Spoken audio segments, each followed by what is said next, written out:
Bonjour à tout le monde. Donc, je m'appelle François Ducasse. J'ai créé ce programme Champion dans la tête avec un psychologue spécialisé dans le sport.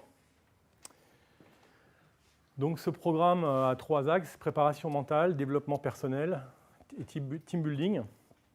Et nous intervenons en général, la plupart du temps, on intervient en tandem, contrairement à ce soir, et on travaille beaucoup dans le sport, avec la Fédération française de foot. Je dis ça comme ça à titre d'exemple. On accompagne l'équipe de France A féminine et des équipes de France de jeunes, les moins de 17 ans et les moins de 18 ans. Voilà, à titre d'exemple. Et puis dans beaucoup d'autres fédérations. Et on intervient aussi en milieu socio-éducatif, artistique et en entreprise. Alors, ce soir, j'ai choisi, en discutant avec les personnes qui m'ont aidé à préparer cet atelier, donc on a décidé de faire un petit voyage dans la carte du mental. Alors, le mental, c'est un peu mon domaine. On peut dire que je suis un peu un spécialiste du mental, ce qui veut absolument rien dire. Le mental, c'est un mot qui n'existe pas d'ailleurs, c'est un mot valise. Alors, vous devez, que vous vous intéressiez au sport ou pas, vous devez avoir, comme moi, entendu souvent ce genre de cliché. C'est mental, le mental a fait la différence. Il faut travailler ton mental. Moi, j'ai souvent entendu, un peu moins maintenant, mais les Français, ils n'ont pas le mental. Ce qui veut absolument rien dire. Sa faiblesse, c'est son mental, etc. Donc en fait, le but de cet atelier, ça va être justement de dépasser ces clichés. Comme je l'ai dit, le mental, c'est un mot valise, c'est plein de choses. C'est des qualités humaines, c'est des qualités qui permettent de performer, au sens anglo-saxon du terme, ce que je suis en train de faire là devant vous, performer. Donc c'est aussi bien le match pour un sportif, la scène pour un musicien ou pour un comédien, c'est le moment où le rideau se lève, c'est évidemment aussi toutes les situations où il y a un enjeu, où vous vous adressez à un public, à un jury. Je pense à certains entretiens qui sont cruciaux, où on peut avoir la boule au ventre. Et voilà, donc toutes ces questions-là, on va les aborder ce soir. Et je voulais vous préciser que j'ai prévu dans la deuxième partie un petit jeu où je vais demander à qui veut bien de participer. Donc je vais vous présenter cette carte, la carte du mental, qui est une représentation symbolique de nos qualités mentales. Et je demanderai, je le dis d'emblée pour que vous ayez le temps de vous préparer pour ceux qui voudront jouer le jeu, je vous demanderai à un moment donné de venir et de nous dire, de partager avec le groupe, des moments dans votre carrière où le mental a joué un rôle, que ce soit positif ou négatif. Voilà, donc ce sera une manière de vous demander de vous situer sur cette carte que je vais vous présenter. Et encore une petite règle du jeu, à n'importe quel moment, bien sûr, vous pouvez poser des questions, intervenir, faire une remarque. Donc, voilà cette carte du mental. Alors, elle peut peut-être un peu effrayer au départ, parce qu'on en prend un peu plein la figure. Je vais évidemment pas m'arrêter sur tous les petits symboles et toutes les notions. Ça prendrait 2 jours d'ouvrir tous les tiroirs qui sont prévus dans cette carte. Je tiens à préciser que c'est pas, y a une erreur dans celle-ci. J'avais amené la bonne, mais pour des questions techniques, on n'a pas pu mettre celle que j'avais prévue, qui était la même à ceci près que en haut, ici, se prendre au sérieux, c'est une erreur. C'est prendre son rêve au sérieux. Voilà, je le dis parce que pour moi, c'est important. Donc, il ne s'agit pas de se prendre au sérieux. Alors, puisque j'en parle, je vais tout de suite préciser, ces régions de la carte correspondent, donc il y en a 36. Il y a également 12 valeurs chevaleresques. elles correspondent à ces numéros, hein, donc elles forment en quelque sorte un chemin initiatique. Et cette carte n'est pas autre chose d'ailleurs qu'un parcours, hein, un parcours qui part de ce pays du rêve, qui traverse la vallée du Plan, le deuxième grand pays, pour arriver dans le troisième grand pays, la terre de création. Et puis tout au bout du chemin, vous avez cette montagne de l'accomplissement, avec la baleine là, et les courants du nouveau rêve. Donc l'idée, c'est qu'évidemment, elle est cyclique, cette carte. Alors, 3 grands pays. Donc, premier grand pays, le pays du rêve. Donc, dans le pays du rêve, on trouve finalement toutes les qualités qui sont liées au désir. Hein, tout part de cette pierre levée du désir. Hein. Le désir, c'est le début de l'histoire, c'est la flamme qui m'anime, c'est ce qui met le feu, l'étincelle au moteur. Et donc, dans la même famille de qualités, vous allez trouver le plaisir, l'espoir, l'idéal, les hauts de l'idéal, la lampe de l'estime de soi, donc en fait des qualités qui sont de l'ordre de l'éprouvé, qui sont intimes, qui sont très personnelles, qui dépendent de notre enfance, de nos goûts. Vous avez aussi dans le pays du rêve la plage insouciance, avec ici les sirènes du trop content de soi, le golfe du confort. Hein, donc on peut aussi finalement en rester au stade de la rêverie. Alors, en discutant avec vos collègues qui ont organisé cette soirée, j'ai pris le parti d'aller vite sur les 2 premiers pays et vraiment de prendre notre temps sur le 3e pays. Et je pense que vous comprendrez pourquoi. Donc, avant de passer la muraille de l'aventure, c'est un peu la muraille de Chine, hein, je vais m'arrêter une seconde sur l'îlot du mauvais élève. Intuitivement, qu'est-ce que ça vous évoque, le mauvais élève, ici, là? Est-ce que vous avez une idée du petit clin d'œil de ce rocher, là, un peu isolé? Comment? Ouais, le mauvais élève, c'est parfois ça, oui, c'est vrai.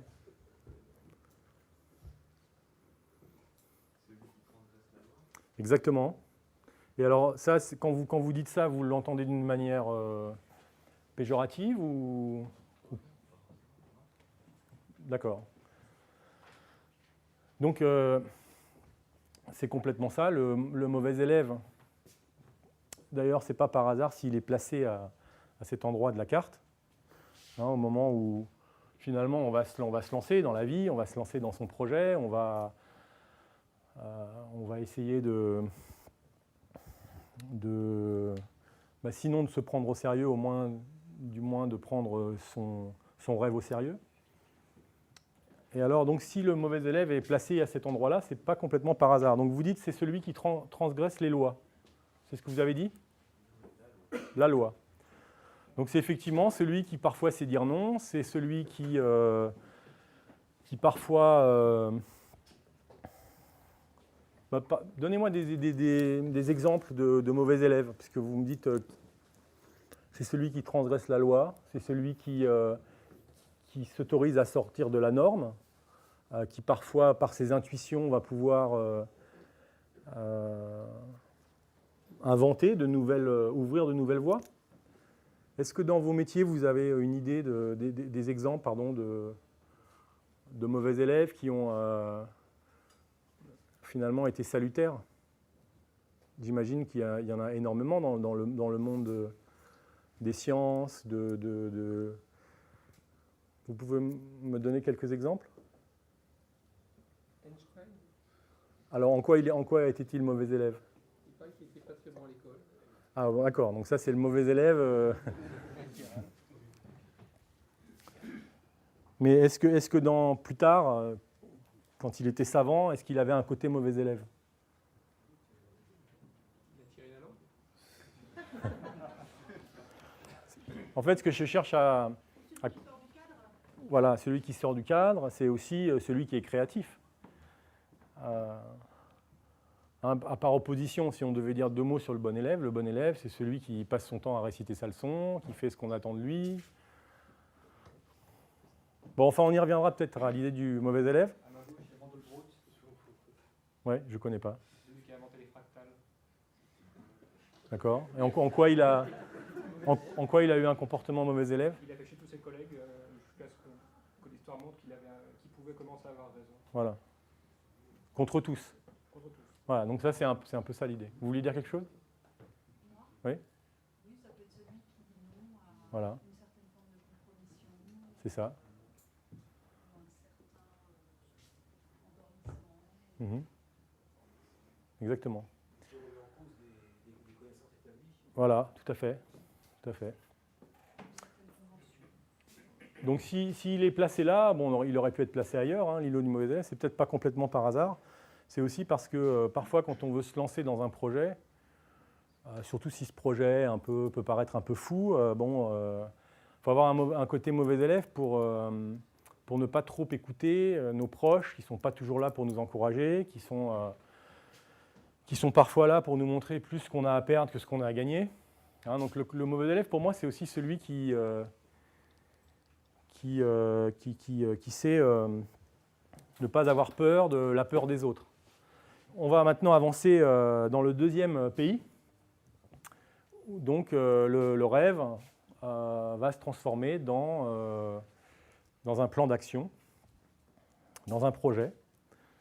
Hein, voilà le leitmotiv de la carte. Tu as un rêve, mais quel est ton plan? Donc qu'est-ce que tu vas mettre en place? Quels sont les sacrifices auxquels tu vas consentir?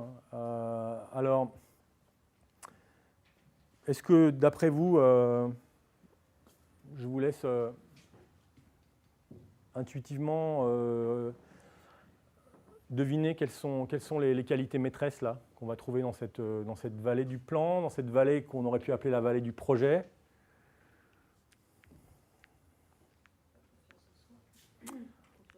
La confiance en soi, courage, Lucidité. d'accord. Savoir garder le cap. Oui. Oui, la rigueur. La clarté aussi. Puis dans le rêve, on a commencé à planifier. D'accord. Là, on a les pieds sur terre. D'accord. Détermination. Détermination? Ok, bah oui. Vous avez le sentier de l'obstination là-haut. Un peu la même idée. Donc, moi, je vais vous dire maintenant ce que j'y vois, ce que j'y mets dans cette vallée du plan.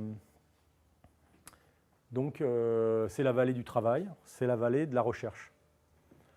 Je pense que les gens, quel que soit le domaine, les gens qui poussent leurs cartes loin, ce sont des chercheurs. Dans le sport, j'ai l'habitude de dire que les champions, pour moi, ce sont des chercheurs jusqu'à l'obsession. Ce sont des chercheurs, des fous de la recherche. Bon, alors les champions, si le mot est lancé, hein, mon programme c'est champion dans la tête, donc c'est, je dirais avant tout, les champions sont pour moi, sont des hyper rapides et des hyper sensibles. Et je pense que ça, il n'y a pas que dans le sport que cette chose-là s'applique.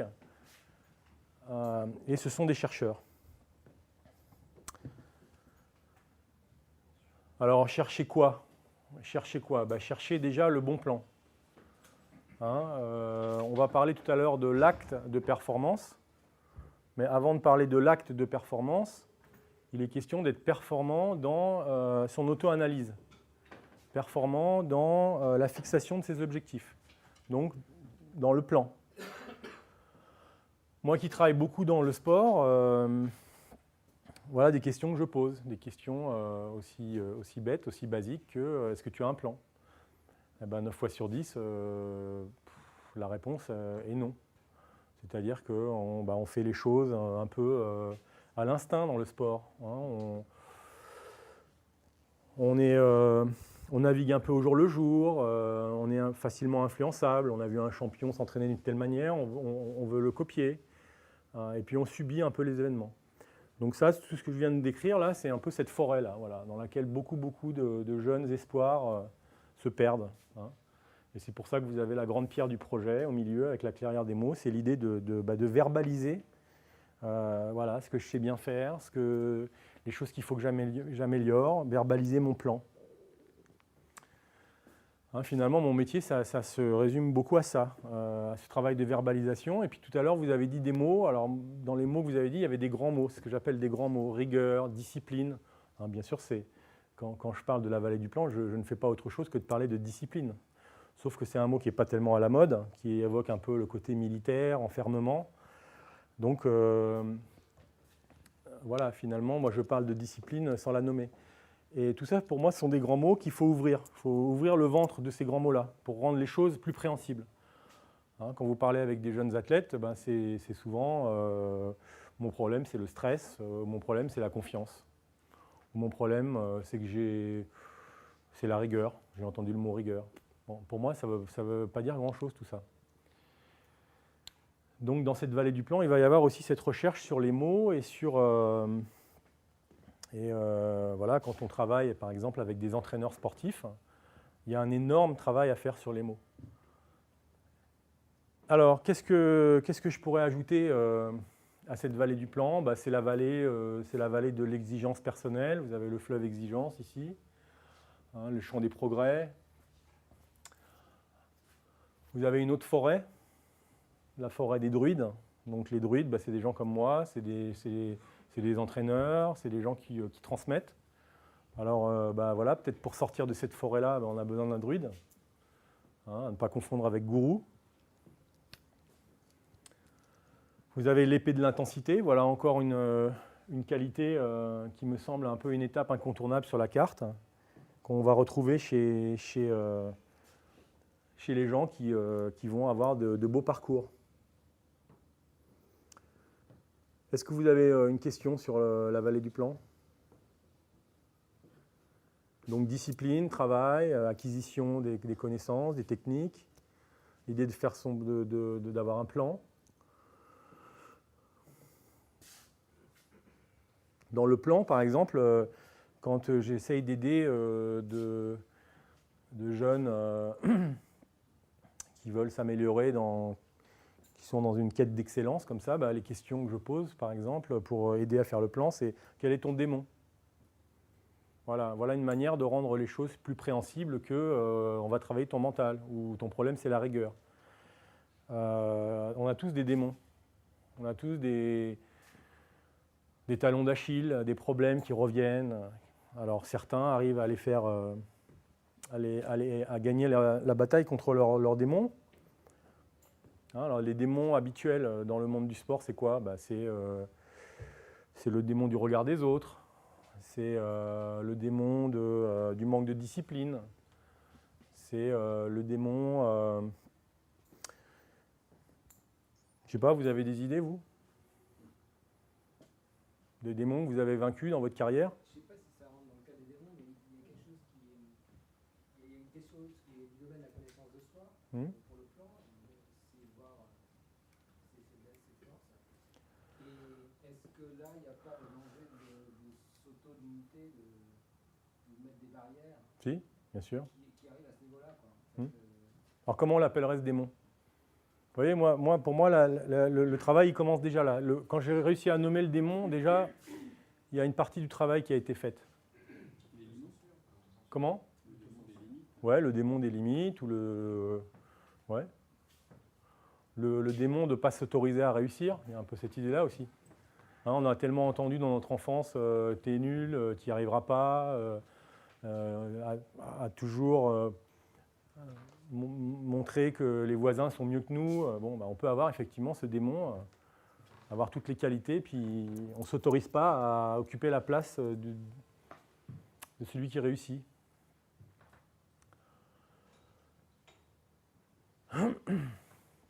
Une autre question que je pose du même genre, c'est quel est ton style? Donc c'est un peu le pendant du démon. Voilà, donc c'est l'idée de qu'est-ce qui me distingue, quelle est la qualité sur laquelle je peux m'appuyer. On va y revenir tout à l'heure quand on parlera de... Oui. Le chemin creux du déclic. Le chemin creux du déclic, c'est que pour moi, l'idée du déclic, ça sonne un peu creux, quoi. C'est-à-dire qu'il y a beaucoup de gens qui pensent que le déclic va tout régler. Que par exemple, si je gagne un match contre un très bon joueur, ça va tout régler. En fait, ça ne va rien régler du tout. Il faut d'abord régler les problèmes et puis être prêt à recevoir quand un déclic viendra. Mais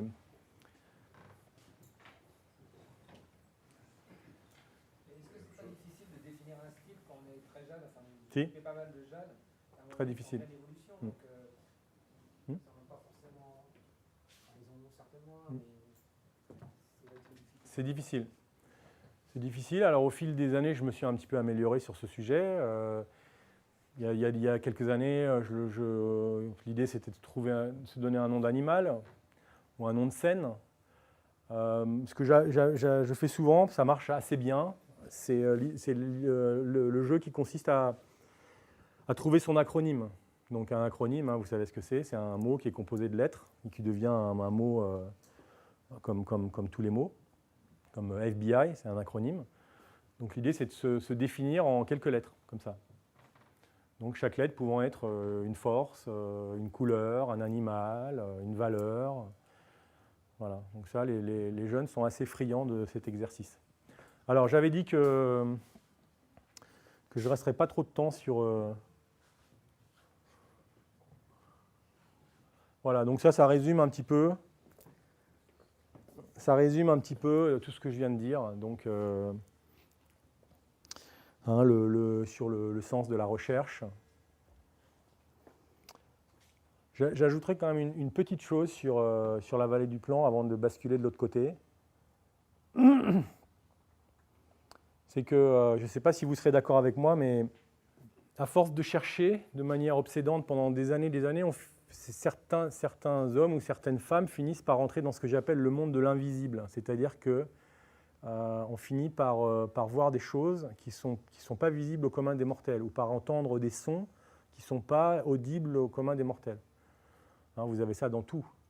Vous avez ça dans la musique, vous avez ça dans le sport, vous avez ça. Donc c'est vraiment rentrer dans à force de chercher, de rentrer dans l'imperceptible. Alors on va passer dans la troisième terre, là où j'ai dit qu'on allait passer plus de temps, la terre de création. Donc là, il est question de vision, c'est la vision de là où je veux aller, c'est le but que je me fixe, mon désir. Bon, là, c'est la planification, la discipline, le travail. Pardon ? On est dans la matérialisation. Alors, plus précisément. Le passage à l'action. Alors, l'action, oui, quelle action ? La mise en œuvre. Oui, c'est-à-dire ? Oui, là, on est dans l'action, oui. D'ailleurs, vous ne croyez pas si bien dire. Vous voyez, action.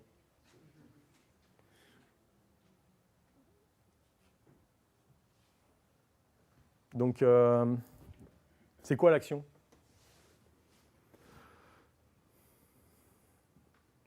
Pour un sportif, par exemple. C'est la mise en place des différentes étapes du plan. S'entraîner. Moi, je pense que l'entraînement, c'est plutôt dans la vallée du Plan. C'est la compétition, bien sûr, c'est le match. C'est le jour J, c'est l'acte de performance. Donc, c'est le moment où le rideau s'ouvre, c'est le moment où certains d'entre vous, vous devez connaître ça toutes les semaines, vous devez faire une présentation devant un public de gens, voilà, avec vous il y a des enjeux, avec des gens qui sont très exigeants. Bon, ça c'est une vraie... vous êtes sur la terre de création. Donc c'est... comme je l'ai dit tout à l'heure, c'est la terre des performeurs, au sens anglo-saxon du terme. Hein, les gens qui à un moment donné, le temps ne sera plus à la réflexion, comme dans la vallée du plan, à la recherche, à la remise en question, mais le temps est venu de s'exprimer et de finalement, qu'est-ce qu'on désire sur cette terre de la création, qu'on soit un showman, comment ça s'appelle les gens là, qui font des one-man shows, les hommes ou les femmes, ou qu'on soit un musicien, un sportif, ou même qu'on soit un écrivain. Quand on est sur cette terre de la création, qu'est-ce qu'on souhaite? C'est de se libérer, c'est d'arriver à se lâcher.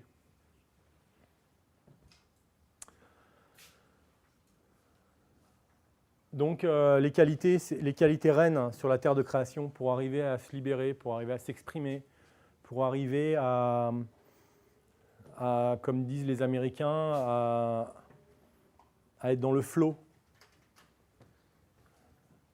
et à ce que les idées coulent et à ce que voilà, l'inspiration vienne. Et voilà un grand mot que je vais me faire un plaisir d'ouvrir, la concentration. Hein, vous avez les dunes de la concentration. Là, sur la terre de création, je suis efficace, je suis performant, je suis créatif quand je suis concentré. Alors, voilà un grand mot qu'on a entendu quand on était enfant des centaines de fois. Combien d'éducateurs ont pris la peine de formaliser ce grand mot-là? C'est ce qu'on va essayer de faire là. Donc concentration, gestion du stress, créativité. Je vous laisse continuer avant de revenir à la concentration. Quelles sont les qualités que vous pensez être indispensables, qui ne sont pas forcément notées d'ailleurs? Oui. L'audace, la prise de risque. Voilà, très bien, la confiance en soi, on la retrouve. Hein. Bon, on pourrait la voir un peu partout, hein, mais bon, c'est pas complètement par hasard qu'elle se trouve là, en fin de course, là, le Graal de la confiance. Le plaisir. Le plaisir. Alors, est-ce qu'il faut forcément du plaisir pour bien performer? Pas toujours. Mais ça peut aider. Ça peut aider. Mais quand vous avez par exemple Raymond Domenech qui ses derniers mots avant le match France-Irlande, c'est « faites-vous plaisir », pour moi c'est faute professionnelle, encore une. Parce que aller demander à des joueurs de se faire plaisir là tout de suite au début alors qu'ils ont des pensées parasites, même si ce sont des performeurs qui ont l'habitude de jouer dans des stades de 50 000 personnes. Moi j'étais dans le stade avec l'équipe de France féminine, je peux vous dire que il y avait une pensée parasite, je la sentais dans l'air. C'était si on se plante, c'est un naufrage financier. Il y avait des enjeux financiers dans ce match absolument gigantesques. Donc les joueurs, ils avaient ça sur les épaules, hein, ils avaient cette responsabilité. Donc là, le plaisir, alors il peut peut-être venir pendant le match, ce sera peut-être le plaisir d'avoir fait du bon boulot, le plaisir du résultat. Et parfois, vous avez raison, le plaisir, ça peut aider. Moi, j'aurais ajouté le relâchement et une qualité essentielle qui est le détachement. Voilà, les gens qui sont des bons performeurs, ce ne sont pas forcément des gens, qui se posent pas de questions, qui ne sont pas cérébraux, angoissés. Vous avez plein d'acteurs qui sont comme ça, mais qui arrivent pourtant à être de très bons acteurs. Ce sont des gens qui ressentent aucune pression. Non, ce sont des gens qui peuvent ressentir beaucoup de pression, beaucoup d'angoisse, beaucoup de peur, mais qui savent se détacher. Voilà.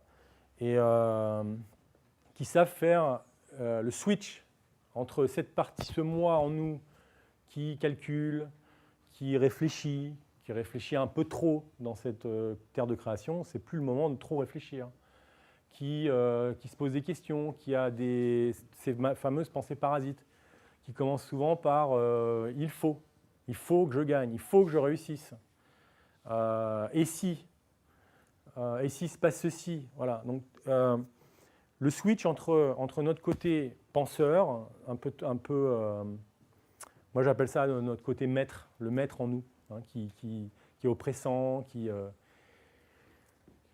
un peu censeur, qui va nous poser des limites, on revient à l'idée tout à l'heure, qui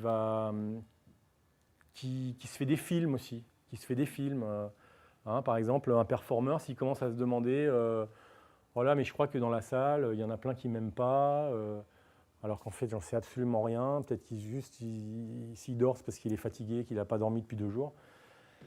Voilà, donc ça, c'est le maître, c'est celui qui se pose des questions, qui gamberge. Donc le switch entre le maître en nous et le joueur en nous, ou l'artiste en nous.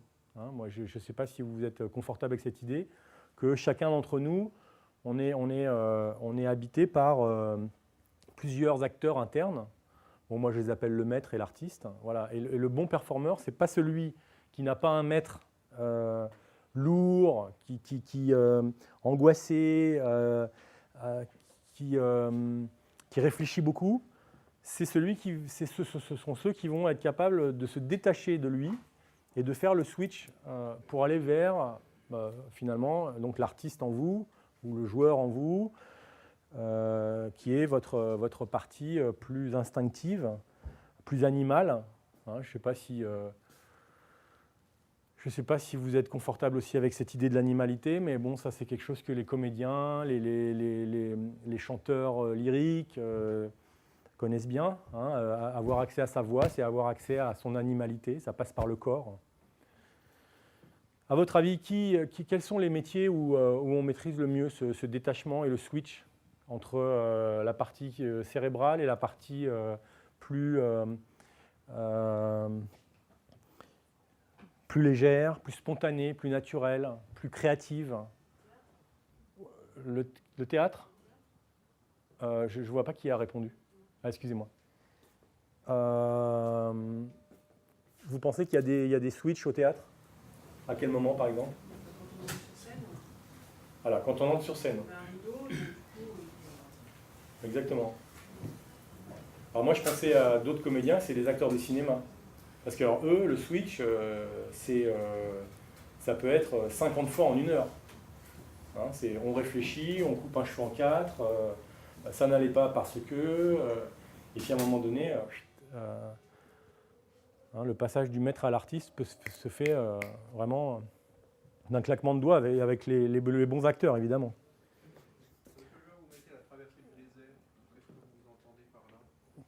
Bah, vous connaissez des gens qui ont été loin, qui n'en ont pas connu, qui ont été comme ça. Ce que vous dites, ça me fait pas. J'entendais un écrivain, j'ai oublié son nom, qui disait ça il y a quelques jours, que les 6 ou 7 premiers livres qu'il a envoyés à des éditeurs lui ont été refusés et que finalement il trouvait que ça avait été une bonne chose parce que ça testait la vocation. Donc c'est un peu ce que vous dites. Oui, ceux qui vont aller là, ce seront ceux qui se seront relevés de leurs échecs et auront appris de leurs échecs. Enfin, ça, c'est un cliché, mais... En fait, votre question, c'était où se situe l'échec sur la carte, c'est ça? Un peu partout. Hein. Si c'est un passage, ou si c'est même un passage obligé, en fait. En particulier chez les champions, enfin les sportifs de haut niveau, est-ce qu'ils passent par ces phases répétées d'échecs ou de difficultés qui, à la fin, ça montre leur volonté finalement de les surpasser? Ouais, je pense. Ouais. Alors après, bon, vous êtes Martina Hingis, vous êtes championne du monde à 16 ans. Peut-être qu'elle a dû en connaître, mais bon, moins que le commun des mortels.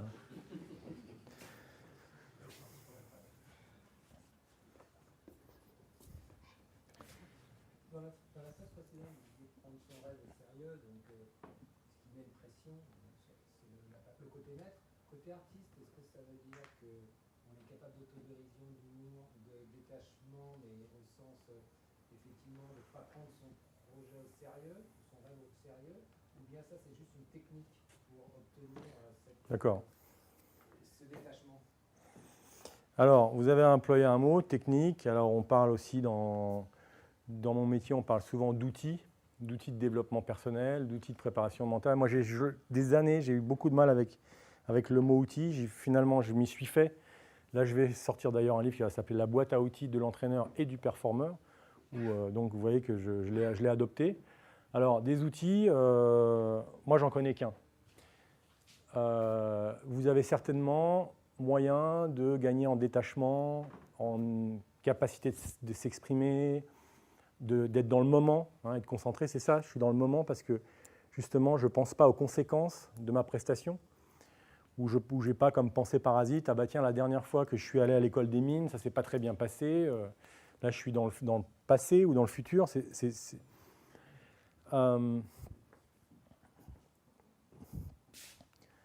Donc, il y a certainement des moyens avec la sophrologie, le yoga, l'imagerie mentale. Bon. Moi, mon domaine, c'est les mots. Les mots. Donc, le travail, ça consiste d'abord à identifier les pensées parasites. C'est un peu comme les démons, on en a tous. Ce n'est pas les mêmes pour tout le monde, c'est un peu toujours les mêmes qui reviennent. Donc, une pensée parasite, c'est quoi? C'est une pensée qui est porteuse qui porte en elle réussir ou échouer. Gagner, perdre. Faire plaisir à, décevoir. Mon père est dans les tribunes. Je sais tous les efforts financiers qu'il a fait pour moi. Je n'ai pas le droit de le décevoir. Bon, voilà, vous allez sur le terrain avec cette pensée parasite. Bon courage. Donc, déjà, identifier les pensées parasites. Et là, je reviens à votre idée, monsieur, tout à l'heure. Vous disiez anticiper. Et là, on revient sur votre idée. C'est effectivement, je dirais, anticiper le pire. Je parlais tout à l'heure de l'équipe de France de foot qui a joué contre l'Irlande, où à l'évidence, ces performeurs, qui sont des performeurs exceptionnels, qui sont de très bons performeurs, n'ont pas été des très bons performeurs ce soir-là, donc ils ne sont pas des performeurs exceptionnels, justement. Bah, moi, je pense que déjà, la première étape du travail, c'était de mettre les pensées parasites sur la table. Voilà, de les vomir. Hein. Le corps humain, quand on mange des yaourts périmés, bon, bah, il les vomit. Hein. Le corps, il sait faire ça. Bah, la tête, on n'a rien prévu pour ça. Donc, première étape, puisque je reviens à votre idée de outils pour gagner en détachement, en concentration, les identifier. Bah oui, demain, si on perd, c'est la catastrophe, c'est une perte de millions d'euros, vous serez triste, etc., etc. Donc, les mettre sur la table, les identifier, les mettre sur la table, en sachant que le travail du performeur, ça va justement être de les garder de côté. Et on va d'autant plus les garder de côté qu'on en aura parlé. On les aura un peu vomis. Et puis, la deuxième étape du travail, rassurez-vous, hein, c'est pas très long. Une fois que j'ai identifié ces pensées parasites, donc liées à l'enjeu, je vais les remplacer par ce que moi j'appelle des pensées parades. Alors, on pourrait leur donner d'autres noms. Hein, donc Alors, vous employez un mot positif, des pensées positives. Bon, moi, positif, c'est un mot qui ne me parle pas du tout. C'est un grand mot, encore une fois, mais je comprends qu'il vous parle. Donc, parade, une parade, c'est pour bloquer. Hein. Ça bloque, ça va bloquer les pensées parasites. Voilà. Donc, en fait, les deux étapes du performeur, c'est premièrement identifier tout ce qui peut parasiter, le blabla des journalistes, le blabla du milieu. Oh, tu vas jouer contre tel adversaire. Oh oui, mais il a fait ci, et puis il a fait ça, et puis voilà. Tout ce qui est évidemment lié à qu'est-ce qui va se passer si je gagne, qu'est-ce qui va se passer si je perds. Donc, pensées parades, les pensées parades, elles vont, si je vous dis, bon, tu ne vas pas penser à ton père, d'accord? Tu ne penses pas à ton père. Ou tu ne penses pas à la couleur rouge. Bon, ben, évidemment, vous allez y penser encore plus. Donc, l'exercice, c'est d'avoir des pensées, et là, on revient à votre idée. Là effectivement, on anticipe, on a anticipé qu'on va pouvoir être perturbé par telle ou telle pensée. On les a d'autant mieux anticipées qu'on les a même verbalisées, là encore. Et puis, on a la petite, le point de repère, ou comment on appelle ça, la petite botte secrète pour les bloquer si elles viennent. Alors, c'est quoi? les pensées parades classiques, bah, c'est des choses qui font penser au jeu et non pas à l'enjeu. Hein. Donc c'est par exemple, je vais vous en dire une toute bête, pense à ton grip. Greg Norman. Greg Norman, il était un candidat au craquage, avant d'être, pour ceux qui ne connaissent pas, c'est un des plus grands golfeurs. Pendant des années, il est dans les grands chelems, dans les 2 derniers trous, il perdait ses moyens. Et un jour, Nicklaus, il a été demandé conseil à Nicklaus, qu'est-ce que je pourrais faire pour... voilà, il lui a donné une pensée parade. Tiens, un cadeau, pense à ton grip. Quand tu arrives au 17e trou et que tu sens que... Hein, pense à ton grip, pense qu'à ton grip. Ben, il n'a plus jamais eu de... Si, il a peut-être eu des problèmes, mais voilà, le problème a été réglé. Alors, ça peut être la pensée parade, elle peut être aussi en lien avec votre identité. Donc là, on revient aussi à l'idée qu'on avait vue dans la vallée du Plan, l'idée du style. L'importance à avoir à poser cette question, à avoir mis une croix dans cette case, non pas mon identité en tant qu'être humain, parce que ça, c'est le travail d'une vie, enfin, c'est quand on devient adulte, et là aussi, on est passé par des épreuves. Bon, là, mais mon identité en tant que professionnel, en tant qu'artiste, en tant que... Donc, moi, j'ai un peu le souci toujours donc, de faire ces jeux d'acronymes, de trouver une devise, de se donner un nom de scène. Vous voyez, quand moi je vois une équipe qui s'appelle les Lions Indomptables, et qu'ils ont, voilà, où je vois le tigre avec... il a ces trucs pour protéger ses clubs, c'est des petits tigres. Bon, là, je me dis, tiens, là, celui-là, il a moins de chances d'être déstabilisé que celui qui va au combat, les mains dans les poches, sans point de repère, en pensant que l'instinct et la superstition réglera tout. S'il a mis le slip avec lequel il l'a gagné l'année dernière, voilà. Ça, c'est bon, c'est une parade dans un sens aussi, hein, c'est tous ces superstitions. Mais bon, moi, encore une fois, mes outils, c'est les mots, les idées. Voilà. Pour que le maître, notre côté un peu ravagé, là, accepte de se mettre de côté, bah, il faut lui donner du matériau. Alors, s'il voit le maître que on sait qui on est, hein, c'est difficile de s'attaquer dans la vie à quelqu'un qui sait qui il est. Ça me fait penser un peu à notre mauvais élève de tout à l'heure. Hein, c'est aussi ça le côté mauvais élève. Donc, un exemple. Donc, je parlais d'identité, de style et de devise. Mohamed Ali, qui est un des plus beaux boxeurs de l'histoire, qui disait, avant de rentrer sur le ring, « Flotte comme un papillon, pique comme une abeille ». Vous l'avez déjà entendu, cette devise-là ? « Float like a butterfly, sting like a bee ». Alors, comme par hasard, cette phrase, elle est poétique, elle parle d'animaux, donc là, on est dans l'animalité, et comme par hasard, elle définit très précisément son style de boxeur. C'était le seul poids lourd, même dans l'histoire, il reste comme un des seuls poids lourds à avoir été un danseur, donc flotte comme un papillon.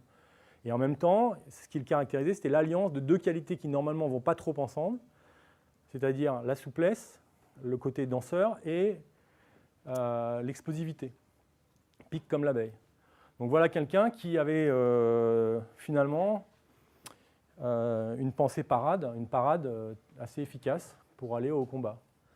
Alors, pour terminer mon petit exposé sur les pensées parasites et les pensées parades, je dois vous dire que c'est difficile de trouver des pensées parades, surtout avec des jeunes qui n'ont pas forcément accès, comme des adultes, aux mots.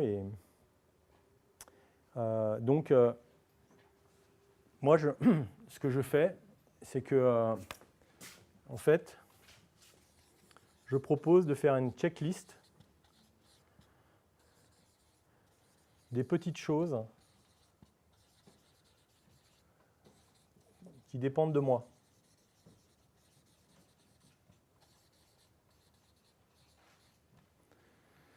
Voilà, donc en fait, c'est plus facile. Hein, et finalement, c'est plutôt que d'avoir une pensée parade, c'est une checklist de petites parades. C'est des petites parades. Donc, ça va être, si je suis un commercial et je sais que je joue gros dans ce rendez-vous et que Bon, il y aura pas mal de monde, etc. Bah, alors, qu'est-ce que ça peut être, la checklist des petites choses qui dépendent de moi? Bah, c'est parler, ne pas parler trop vite. Je ne sais pas, moi, je ne suis pas commercial, mais aidez-moi, ça pourrait être surveiller mon langage du corps. Je sais que j'ai tendance à trop en faire, alors je vais essayer de ne pas surjouer pour montrer que j'ai finalement confiance dans mon produit. Voilà, donc c'est des petites choses. Alors dans le sport, ce serait être sur la pointe des pieds. Moi, j'étais joueur de tennis, je sais pas, préparer tôt, regarder la balle, regarder les coutures de la balle. Voilà, donc tout ça, c'est les choses qui, contrairement au public, il y a du vent, j'aime pas la salle, il y en a un qui me regarde de travers. Le résultat final, il ne dépend pas de moi non plus. Bien sûr qu'il dépend de moi en partie, mais pas que de moi. Voilà. Alors, j'aimerais aborder un point et puis après, je vais m'arrêter.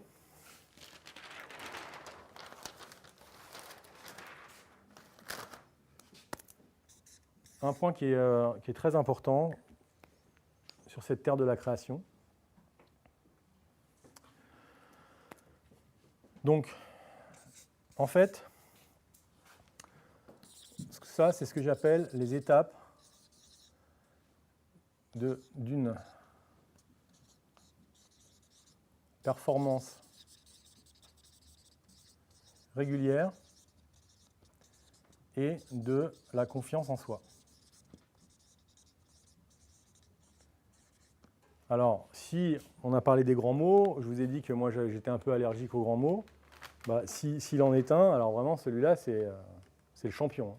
Confiance en soi. Alors, moi je vais vous montrer comment j'essaye de rendre cette idée de confiance en soi en partie préhensible. Donc finalement, première étape, on vient d'en parler, c'est se détacher. C'est mettre à distance tout ce qui parasite. D'accord ? Alors, dans le sport, ça vous fera peut-être sourire, mais souvent le travail, c'est déjà que l'athlète ne soit pas parasité par les pensées parasites de son entraîneur déjà. Hein, comme on disait tout à l'heure, quand vous avez un entraîneur qui dit « Bon, alors ce soir, on n'a pas le droit de perdre, hein, et faites-vous plaisir. » Alors, je vais vous dire ce qui se passe dans le foot. Ce qui se passe dans le foot, c'est un milieu... c'est que les joueurs n'écoutent pas. Ils n'écoutent pas et ils se protègent. Parce qu'en général, les discours des coachs, c'est on mélange les pensées parasites, donc tout ce qui est lié à l'enjeu avec le jeu. On ne sait jamais quand ça va sortir du chapeau. C'est un milieu où c'est très descendant. Vous avez vu l'histoire du bus. Hein. Il n'y en a pas un qui s'est autorisé à sortir du bus. Hein, parce que c'est comme ça dans ce milieu-là. Donc les joueurs se protègent, ils n'écoutent pas. La plupart du temps, hein, je ne dis pas que Laurent Blanc, on ne l'écoute pas. Sûrement, avec lui, c'est un peu différent. Donc première étape, se détacher de tout ce qui peut parasiter. Et deuxième étape, c'est l'idée de bien mal jouer.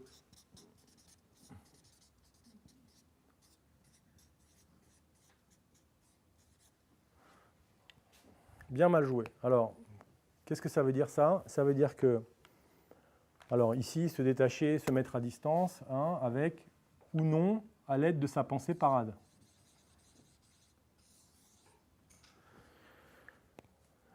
Donc bien mal jouer, c'est l'idée que la plupart du temps, quand vous avez une situation de performance importante, où il y a un gros enjeu, souvent, vous n'êtes pas forcément très léger au départ. Vous avez un peu les jambes lourdes, vous avez un peu la boule à l'estomac.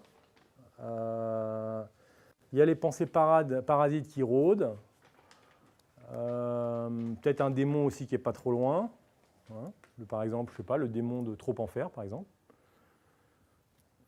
Et donc, vous n'êtes pas forcément, au moins au début, dans des très très bonnes dispositions pour faire votre présentation, pour faire votre match, pour faire votre concert.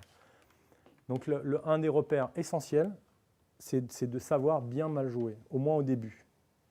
C'est-à-dire bien mal jouer, c'est je ne suis pas forcément dans un bon jour. Comme je viens de le dire, voilà, par exemple, moi, c'était un peu mon cas ce soir. J'ai un peu du mal à trouver mes mots ce soir. Bon. Vous me direz si vous considérez que j'ai bien mal joué. C'est-à-dire vous ne voyez pas trop. Ça ne se voit pas trop. Donc, bien mal joué, c'est Nadal, pour reprendre Nadal. Quand Nadal bien mal joue, bah, il joue très bien. C'est-à-dire que c'est aussi votre niveau moyen de performance. Et là, la responsabilité d'un performeur, c'est que ce niveau moyen, il soit le plus élevé possible. Voilà. Et la bonne surprise, quand vous êtes capable de bien mal jouer, c'est-à-dire, finalement, déjà, ça commence par accepter, j'accepte que bon, bah, je ne suis pas dans mon top tout de suite, je ne panique pas. Hein. Un performeur, moi je dis souvent, ait peur, mais ne panique pas. Je sais qu'avec mon bien mal joué, je peux m'en sortir. Eh bien, la troisième étape, là, vous n'avez pas besoin d'y penser, elle se fait toute seule. Vous l'avez deviné, la troisième étape? Comment? Oui, on se met à mieux jouer. On se met à mieux jouer. Alors, prenons un exemple, sortons du sport, sortons du business.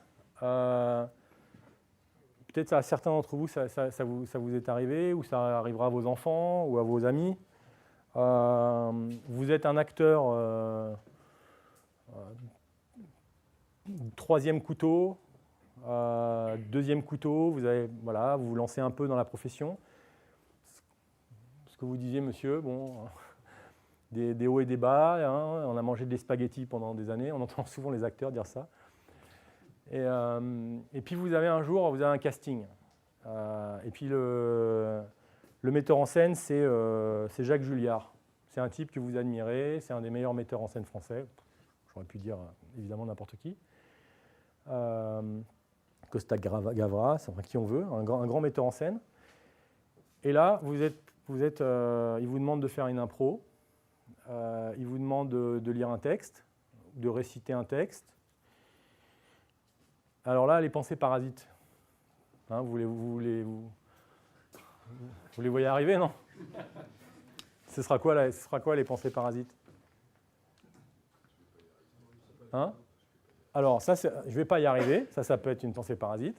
Mais la plupart du temps, je n'ai pas le droit de me foirer. Hein? Ça commence souvent par ça, les pensées parasites. Je n'ai pas le droit de, il faut, je dois. Donc, c'est la chance de ma vie. Peut-être que je le reverrai jamais. Voilà. Bon, je n'ai pas besoin d'insister. Le bon performeur, bah, on revient à l'idée de bien mal jouer. Il ne va pas tomber dans ce panneau. D'abord, il va être capable de faire le ménage. Hein. Bon, évidemment, quand j'interprète mon personnage, je me soucie de ce qu'on pense de moi.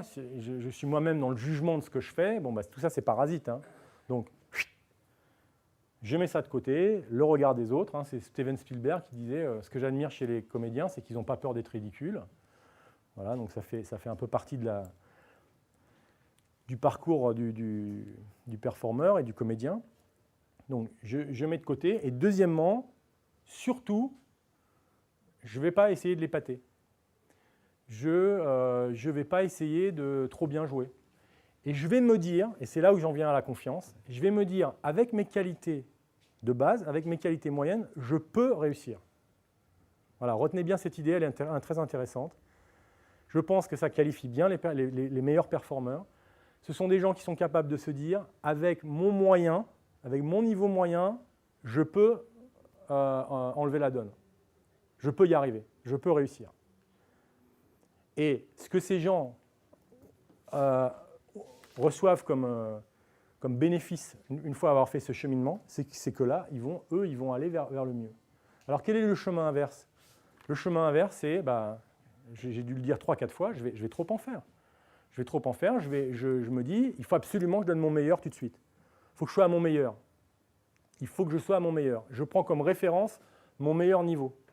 Qu'est-ce qui se passe quand je donne des ordres à mes qualités créatives? Quand je donne des ordres à mon meilleur niveau de venir, qu'est-ce qui se passe?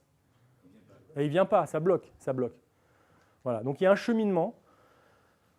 1, mettre de côté. 2, venir se mettre dans cette... moi j'appelle ça ici la chambre de la performance régulière. Hein. Je vous fais grâce de tous les termes parce que...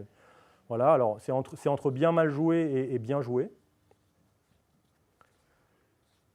En me disant, j'ai suffisamment confiance dans mes qualités de base pour réussir, voilà, avec mon niveau moyen. Ça, c'est être à l'aise, quoi. Être à l'aise, être confortable. Voilà, mais moi j'irais même jusqu'à dire c'est se faire confiance. Pour moi, se faire confiance, c'est ça. Celui qui ne se fait pas confiance, c'est celui qui pense qu'il faut qu'il en fasse des tonnes pour réussir. C'est celui qui pense qu'il faut qu'il en fasse des tonnes devant ce metteur en scène, qu'il faut absolument qu'il l'épate. Évidemment, si c'est un bon metteur en scène, et qui est un peu, voire même dans le monde de l'invisible, au bout de 2 minutes, vous êtes mort. Alors, il y a une 4e étape. Donc, bonne nouvelle, celle-ci, elle se fait toute seule, on n'a rien à faire. Celle-là, on n'a rien à faire non plus, c'est la zone. Les Américains appellent ça être dans la zone. Donc ça, c'est l'oubli de soi. Donc vous voyez que là, on est dans l'étape ultime du détachement, c'est-à-dire qu'on n'est plus du tout dans la conscience de soi. Et c'est le paradoxe de cette terre un peu mystérieuse, là, la terre de création, c'est que moins on aura conscience de soi, moins on sera dans son petit ego, là, mon intérêt personnel, toutes les bonnes raisons que j'ai de réussir, etc. Et plus je serai profondément dans ce que je fais. Hein, donc ça, c'est l'oubli de soi. Alors il y a des gens, j'ai vu ça il n'y a pas longtemps, qui écrivent des livres, surtout aux États-Unis, où on aime bien prendre les gens pour des cons, où il y a des gens qui écrivent des livres, je vais vous donner les méthodes pour aller dans la zone. Donc c'est complètement débile, c'est impossible. La zone, elle vient, l'oubli de soi, la zone, elle vient justement parce qu'on n'y pense pas, parce que voilà, ça vient quand ça vient. C'est un pic de forme, un pic de concentration, un pic de confiance. Voilà, c'est l'état de grâce. Hein. Excusez-moi, j'aurais dû le dire d'abord en français, l'état de grâce. Voilà. Donc ça, on oublie ça. Ce n'est pas une étape. Voilà. Ça, vous oubliez. Ça viendra quand ça viendra. Votre responsabilité, c'est ça. C'est faire le ménage. Deuxièmement, c'est d'être solide ici. D'accord ? Savoir bien mal jouer, accepter que ça ne vienne pas tout de suite, tout seul. Accepter que ça ne vienne pas tout de suite. Ça, c'est aussi bien mal joué. Ça viendra, je ne panique pas. Alors, un des meilleurs préparateurs mentaux que je connaisse dans le sport, c'est Arsène Wenger. Vous voyez qui c'est ? Donc là, l'entraîneur d'Arsenal. À la finale de la Coupe du Monde, à un moment donné, il voit qu'il y a un Espagnol qui est un peu inhibé. Il dit, tiens, celui-là, il ne se lâche pas là.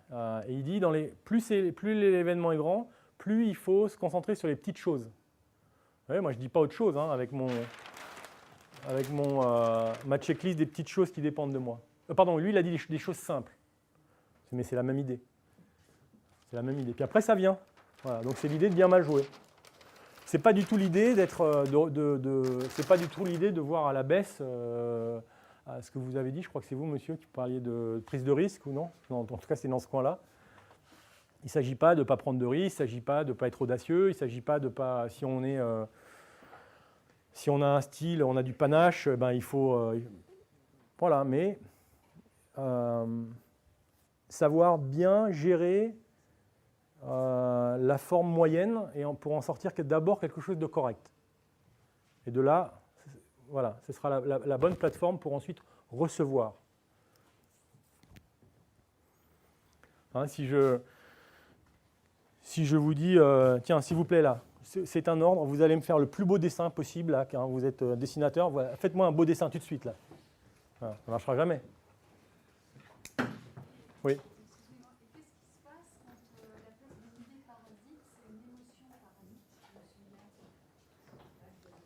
Alors, les pensées parasites.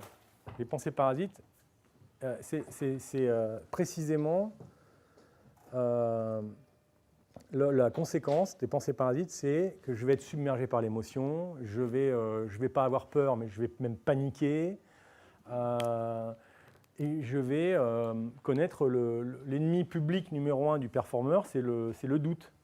Voilà. Donc, les pensées parasites créent de l'émotivité. Parce qu'en fait, le travail, hein, vous avez d'un côté donc les pensées parasites, avec les choses qui ne dépendent pas de moi, notamment réussir et échouer. Et puis là, donc, la checklist des petites choses qui dépendent de moi. Puis là, il y a un mur entre les deux avec une porte blindée. Là. Voilà. Parce que non seulement il faut savoir faire le switch, mais il faut savoir, à certains moments de la performance, tenir la porte blindée. Alors, pourquoi la porte blindée en 2 mots? Parce que quand vous faites une présentation, puis vous arrivez à la fin, vous sentez que la présentation s'est super bien passée. Parfois, le plus dur, c'est de conclure. En tout cas, dans un match de tennis, par exemple, ou dans un parcours de golf, c'est le plus dur. Pourquoi? Parce que c'est le maître en vous qui revient. Donc le maître, il était là, il était sur le côté, il a laissé faire. Hein, c'est ça, faire dans la terre de création, c'est laisser faire. Ça passe par laisser faire. Hein. Il laissait faire, et donc ce détachement dont on parle depuis une heure. Et puis, vous êtes en train de réussir, vous êtes en train de gagner. Alors là, il revient, il est vachement intéressé. Il dit, oh là là. Et je te rappelle que si on fait ça, eh bien, on va être augmenté. Ça y est, la mission aux États-Unis, c'est bon. Federer, pourquoi il a tellement de mal à finir son match là? Ça y est, c'est Roland Garros, c'est ta chance, c'est maintenant, c'est pas peut-être tu l'auras plus jamais. Ça peut être aussi une source de pollution aussi. Non, mais c'est ce que je dis. C'est ce que je dis. Voilà. Donc c'est la raison pour laquelle conclure, ça peut être parfois c'est le plus compliqué. Bon, j'ai été très très bavard. Est-ce que quelqu'un veut prendre le relais et venir, donc je vous avais posé la question au début, peut-être certains ont eu le temps d'y réfléchir, nous dire, voilà, vous vous plantez devant la carte, là, vous êtes face au public, et puis vous n'êtes pas du tout obligé de reprendre les symboles, de nous dire un exemple, soit positif, soit négatif, soit les deux, où eh bien, un peu tous les thèmes qu'on a évoqués là, sur le mental a joué un rôle dans votre carrière. Est-ce qu'il y a des volontaires pour partager leur carte du mental avec nous?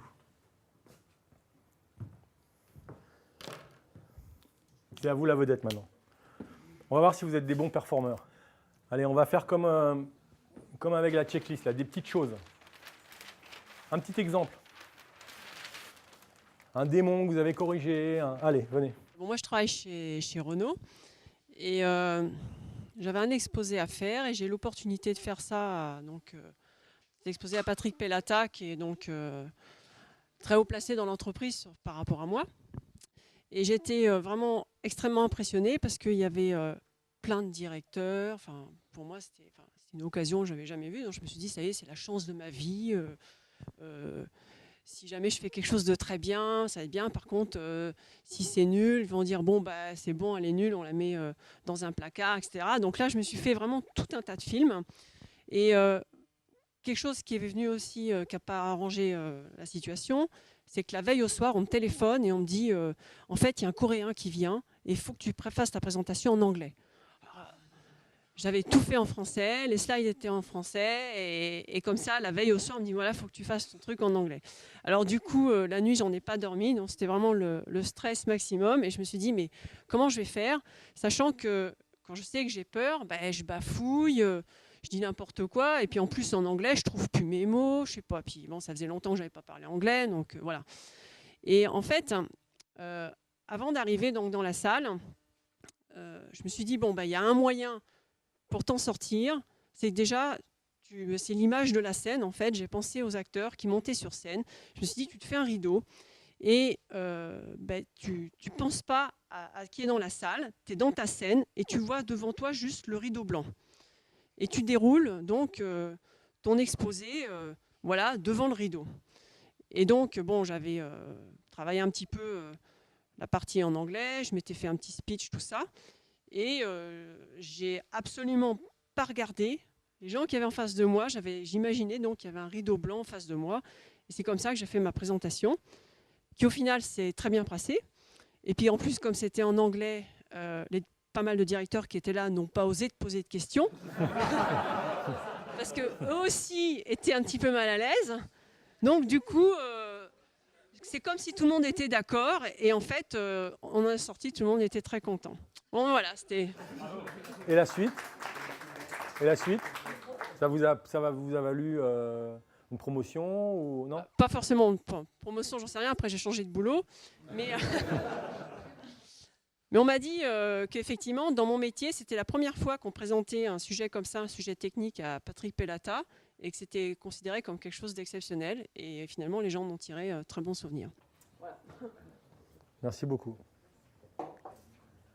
Question, quand tu as fait l'illusion au théâtre, tu fais du théâtre, tu en as déjà fait, ça t'a aidé ou... En fait, j'ai jamais fait de théâtre. Mais pourquoi j'y ai pensé? Parce qu'en fait, j'ai souvent eu des situations où j'étais un peu paralysée par la peur face à des personnes qui avaient un rôle important. Et donc, j'en avais discuté avec une personne qui était, je dirais, formateur. Et il m'avait pas parlé de théâtre, mais il m'avait dit, par exemple, le directeur, tu l'imagines en maillot de bain, sur la plage, pour justement enlever cette pression-là. Et donc, du coup, c'est ça qui, le jour en question, m'a fait penser, baisse ton rideau, parce que là, il y avait plein de monde, donc j'arrivais pas à imaginer tout le monde en maillot de bain sur la plage. Donc, c'était plus simple pour moi d'imaginer un rideau blanc. On vous a conseillé une pensée parade qui n'a pas marché. Le maillot de bain, c'était une image parade, et ça n'a pas marché. Donc il faut vraiment que la parade, il faut la ciseler, vraiment la chercher. Et il faut qu'elle parle. Et ça peut être parfois des choses très simples. Est-ce qu'on peut avoir un autre témoignage? Allez.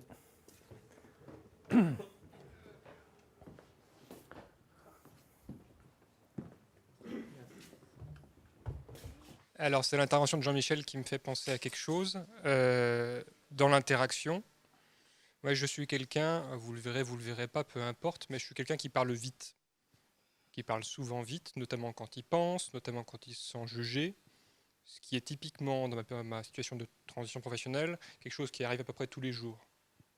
Penser, être jugé, etc. Et dans l'interaction. Et alors, j'ai travaillé avec ça, j'ai travaillé pas mal avec ça, avec... des coachs divers et variés que j'ai pu trouver et qui pourraient m'aider là-dessus. Et il y a 2-3 petits trucs très concrets que je fais, qu'avec le temps j'ai réussi à peu près à intégrer, qui m'aident beaucoup et qui donnent des exemples de parades dans des situations d'interaction qui vous serviront peut-être ou pas, j'en sais rien. Mais le premier, c'est quand vous êtes présent à ce que vous dit l'autre, quand vous êtes vraiment en train d'écouter, ce qui vous apporte à une vraie communication. Il y a une empathie naturelle qui se fait avec l'autre. Avec le temps, j'ai appris à reconnaître quand je regardais l'autre en face parler, que j'étais plus vraiment à écouter ce qu'il disait. Maintenant, c'est très concret. J'ai du mal à vous l'expliquer, mais bon, c'est très concret. Et je sais qu'à ce moment-là, il me suffit de me refocaliser sur ce qu'il dit, d'essayer de le ressentir, de ressentir ce qu'il pense, de ce qu'il sent lui quand il me dit ça, pour réussir à rentrer dedans. Et ça marche. Un autre exemple assez concret, je vous dis que je parlais vite. Avec le temps, je suis arrivé aussi à sentir un petit peu à l'avance à quel moment je risque de parler vite. Et j'ai juste appris à faire des pauses à ce moment-là. Ça suffit pour être à un bon niveau moyen, pour que la communication passe et passer à autre chose. Voilà, c'est un petit truc tout bête. C'est du boulot, hein. Mais... Donc 2 parades. Une, c'est pour finalement bien mal jouer et pas surjouer. Prendre le temps d'écouter l'autre. Donc quand je prends le temps d'écouter l'autre, du coup moi je prends le temps aussi. C'est un peu ça la première parade. Ouais. Vous me refocalisez sur ce qu'il dit. Voilà. Oui, mais c'est aussi prendre le temps de l'écouter, non? Il y a l'idée de la notion de temps. Ouais, c'est plus une disposition mentale. Là, c'est pas le second est vraiment un problème de temps. Le premier, c'est j'étais là, mais tout d'un coup, je pensais au coup d'après, à moi. D'accord. Je- C'est sortir de vous-même un peu. Voilà, les Sortir de pensées vous-même. parasites reviennent, je suis plus présent à ce qu'il dit, je me projette plus dans ce qu'il dit. Voilà, c'est ça. Je pense à moi. Et je le vois parce que je me vois regarder le mec qui parle en face. Et assez rapidement, je me dis, tiens, mais qu'est-ce qu'il dit au fait? Bon, maintenant, j'anticipe un tout petit peu, je sais plus rapide, mais... Ouais, je vois très bien. Oui, moi j'ai eu l'occasion il y a quelques années d'avoir une formation. Je me souviens plus du nom du formateur. En tout cas, c'était sur la base des cours de Louis Jouvet. Donc, il se servait de ça. Donc, c'était surtout pour dire comment les artistes arrivaient à un moment à bien mémoriser leur texte, à le sortir sans avoir de trous, etc. Donc, on était sur comment améliorer nos prestations lorsqu'on fait une présentation, etc. Et donc, il y avait quelques petits trucs. On a fait des exercices. Et à un moment, j'ai vécu un truc que vous avez peut-être déjà vécu. C'est-à-dire que vous faites... Alors, bien sûr, c'est un sujet que vous avez travaillé. Vous connaissez votre présentation. Et à un moment, vous parlez, sauf que vous avez des pensées parasites. Les gens qui vous regardent, ce qu'ils vont penser, etc. Et tout à coup, vous vous écoutez parler. Je ne sais pas si ça vous est déjà arrivé. À un moment, vous êtes en train... Donc vous vous êtes décroché et vous regardez en train de parler. Ça veut dire que vous ne savez plus où vous en êtes. Et ça, c'est horrible. Je ne sais pas si ça vous est déjà arrivé, mais je jure que c'est horrible. Hein? Pas encore? C'est horrible. Et donc, il nous a donné un petit peu des trucs. Donc lui, il parle du cerveau droit et du cerveau gauche, qu'il faut arriver à un moment à débloquer. Voilà, c'est entre le maître et l'artiste, exactement. Et donc, lui, ses trucs, c'est, bon, effectivement, dans le positionnement, s'ancrer dans le sol, etc. Et puis, lui, son truc, c'est de fixer le regard. Comme ça. Et si je fixe, toi, par exemple, tu parlais tout à l'heure de dire, à un moment, je me reconcentre sur ce qui se dit, sur ce qu'il dit. Mais je crois que si tu le regardes dans les yeux, comme là, je te regarde dans les yeux, et quand je te regarde dans les yeux, je parle sans faire de « sans m'arrêter, etc. » Parce qu'on l'avait filmé, on s'en était aperçu. Et je ne réfléchis pas à ce que je dis, et pourtant ce que je dis est intelligible. Enfin, à peu près correct. Voilà. Donc, et ça, j'avais trouvé ça assez extraordinaire. Et pour l'avoir vraiment, donc vous fixez à un moment, si on est perdu, on fixe dans les yeux vraiment la personne. Et on s'aperçoit que le fait de le regarder, là je suis en train de le faire, je ne réfléchis absolument pas à ce que je dis. Et on voit bien quand on fait des présentations, c'est beaucoup plus fluide. Lorsqu'on fait des présentations, on est souvent tenté, on cherche nos mots, donc on est dans le maître qui réfléchit et on fait des etc. Et quand on s'enregistre, c'est terrible.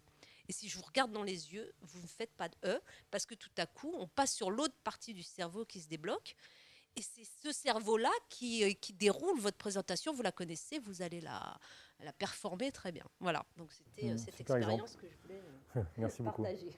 Un mot qu'on n'a pas utilisé, qui manque peut-être pour que la présentation soit vraiment complète, c'est l'idée du contrôle. C'est que les gens qui se plantent là, c'est des gens qui sont trop dans le contrôle. Hein. Le drame pour un comédien, c'est le contrôle. Donc vouloir trop contrôler son destin. C'est-à-dire vouloir déjà savoir l'issue avant d'avoir même interprété son... Hein, donc accepter l'idée de l'incertitude. Donc les gens qui n'acceptent pas cette incertitude, qui n'acceptent pas de jouer avant de compter les points, forcément ils vont justement ne pas avoir accès à ce que vous décriviez, la lucidité, l'inspiration, la créativité. Voilà. Est-ce qu'on peut avoir encore un témoignage, s'il vous plaît? Alors donc moi je travaille chez L'Oréal, je fais du développement de produits côté industriel. Donc je suis en relation toujours avec le marketing. Et mon job, c'est de cadrer les demandes du marketing et de réaliser les produits qu'ils veulent. C'est un métier qui peut être difficile selon les personnes du marketing justement avec lesquelles je travaille. Et j'avais fait une formation de 3 jours qui s'appelait « Comment gérer les négociations difficiles ». Je participe, donc tout se passe bien pendant 2 jours. Et le 3e jour, on était dans des situations d'échange. On devait simuler des échanges très difficiles, un sujet qui nous bloquait particulièrement. Donc là, j'avais dit à la personne qui était en face de moi, voilà, moi je suis au marketing, moi je suis au développement, toi tu représentes le marketing. Et en gros, tu vas dire que je suis nulle, que j'y arrive pas, que de toute façon je sers à rien, etc. Alors il commence très gentiment, il me présente son discours, voilà, il me dit moi j'ai envie de développer ça, ça va être un super mascara, très beau, etc. Puis au bout d'un moment, moi je lui dis écoute, c'est pas possible, on n'a pas suffisamment de temps. Il me dit de toute façon tu sers à rien. Et là je me suis dit horrible, il faut que je lui, il a raison. Et deuxièmement, il faut que je réponde tout de suite en me justifiant, en me disant que je suis que voilà, je fais ce métier depuis 2 ans, que quand même j'ai réussi des beaux lancements. Et je reste complètement sans voix, c'est-à-dire que j'ai pas du tout réussi à répondre. Et alors tous les gens dans la formation me disaient mais vas-y, trouve quelque chose, enfin essaye de réagir. Impossible, je suis restée bouche bée. Alors qu'au fond de moi, j'avais pensé mais franchement, il est gonflé. Pourquoi il me dit ça? Et j'aurais dû lui balancer ça à cash dans la figure. Non mais t'es gonflé quand même. Et j'aurais pu repartir. Voilà, donc j'ai voulu trop rester dans le contrôle. Et ça m'avait complètement bloquée. Mais on peut peut-être creuser un peu là, non? Oui, allons-y. Pourquoi vous êtes resté sans... Alors vous dites que c'est parce que vous étiez trop dans le contrôle, c'est-à-dire oui, je pense. Donc vous vouliez trop réussir, vous étiez dans... Qu'est-ce que vous voulez dire quand vous dites ça, quand vous étiez trop dans le contrôle? Je pense que déjà il m'avait attaqué personnellement. Et je l'ai vraiment pris pour moi personnellement, alors que j'avais plein d'arguments pour pouvoir dire justement que, en effet, je connaissais bien mon job, que j'y arrivais, que j'avais réussi des beaux lancements pour eux. Et vraiment, ça m'a complètement bloquée. Je peux pas l'expliquer peut-être d'une autre manière. J'ai voulu peut-être trop bien répondre. Et ouais, c'est ça, voilà. Donc on retrouve un peu le schéma de tout à l'heure, c'est-à-dire oui, voilà. Vous avez placé la barre trop haut. Exactement, j'ai pas voulu, enfin, je me suis interdit de bien mal jouer, quoi, en fait. Et bien mal jouer, pour moi, ça aurait été de lui dire tout de suite ce que je pensais, à savoir, voilà, peut-être aussi. T'abuses, voilà. Ouais. Vous n'avez pas été assez mauvais élève. Oui, sûrement, ça c'est sûr.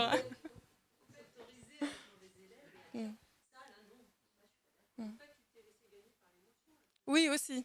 C'est-à-dire que tu avais des pensées parasites avant que tu as pu occulter, et quand il a dit ça, en fait, il y a eu des pensées parasites qui est revenue, et je me suis dit, mais en fait, il a raison. Exactement. Et surtout, le plus drôle, c'est que c'était vraiment dans une situation fictive en formation, c'est-à-dire que je n'étais pas en face de mon marketing qui est... Voilà. Ce que je retiens, peut-être pour que la prochaine fois vous soyez plus créative, c'est je suis suffisamment intelligente, je connais suffisamment bien mon domaine pour que, même si je ne suis pas super tout le temps inspiré, ça va aller. Alors que là, je pense que vous... Ah oui, j'ai voulu placer la barre trop voilà, haut. Il fallait absolument être à votre meilleur et en plus tout de suite. Ouais. Et là, le blocage, il vient de là. Exactement. Merci beaucoup. Est-ce qu'il y a une dernière personne qui s'y colle? Ce sera la dernière de la soirée. Je travaillais chez Renault aussi et je devais présenter une émission de télé retransmise en direct dans 18 usines de mécanique. Donc, ça fait comme là, j'ai le trac parce que je suis quelqu'un du domaine de l'écrit.